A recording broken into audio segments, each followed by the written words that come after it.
গাজায় অনাহারে একদিনে ১৫ জনের মৃত্যু। ফিলিস্তিনের অবরুদ্ধ গাজা উপত্যকায় মাত্র একদিনে অনাহারে মারা গেছেন অন্তত ১৫ জন। মৃতদের মধ্যে মাত্র ৬ সপ্তাহ বয়সী এক নবজাতক শিশুও রয়েছে, খবর আল জাজিরার।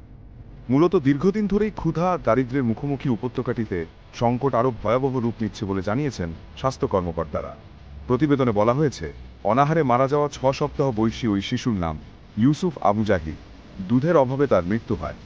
শিশুটির চাচা আদহাম আল সাফাদি বার্তা সংস্থা রয়টার্সকে বলে, বাজারে কোথাও দুধ নেই, আর পাওয়া গেল একটি ছোট টিনের কৌটার দাম $১০০ পর্যন্ত। আল জাজিরা বলছে, মঙ্গলবার না খেয়ে মৃত্যুবরণকারী অন্যদের মধ্যে আরও ৩ শিশুও রয়েছে। তাদের একজন ১৩ বছর বয়সী আব্দুল হামিদ আল ঘালবান। গাজার দক্ষিণাঞ্চলের খান ইউনিস শহরের একটি হাসপাতালে তার মৃত্যু হয়। গাজার স্বাস্থ্য মন্ত্রণালয় জানিয়েছে, ২০২৩ সালের অক্টোবরে ইসরায়েল গাজায় আগ্রাসন শুরুর পর থেকে এখন পর্যন্ত কমপক্ষে ১০১ জন অপুষ্টি ও অনাহারে মারা গেছে। এর মধ্যে ৮০ জনই শিশু। আর অধিকাংশ মৃত্যুই হয়েছে সাম্প্রতিক সপ্তাহগুলোতে। গত মার্চে ইসরায়েল গাজায় সব ধরনের পণ্য প্রবেশ বন্ধ করে দিলে খাদ্য মজুদ ফুরিয়ে যায়। পরে মে মাসে সীমিত আকারে সহায়তা প্রবেশের অনুমতি দেওয়া হয়, যা মূলত গাজা হিউম্যানিটেরিয়ান ফাউন্ডেশন বা জিএইচএফ নামে একটি যুক্তরাষ্ট্র ইসরায়েল সমর্থিত সংস্থার মাধ্যমে বিতরণ হয়।